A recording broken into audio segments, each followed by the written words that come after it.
We make small bots, and like we participate in many different events like Robo Race, Robo Soccer, line following bot, and it is very exciting. My 4 years here at NU has taught me a lot of things, starting with how to take criticism in the right way, which is helping me at my current organization right now, which is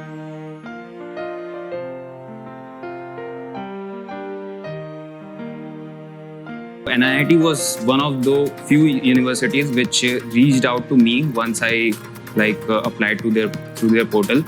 So that's why I came to become an enthusiast, and then I visited the campus. Right after my 7th semester, I was placed in PwC as a technical intern, where the skills in cybersecurity that I have developed during my stay at NU has really helped me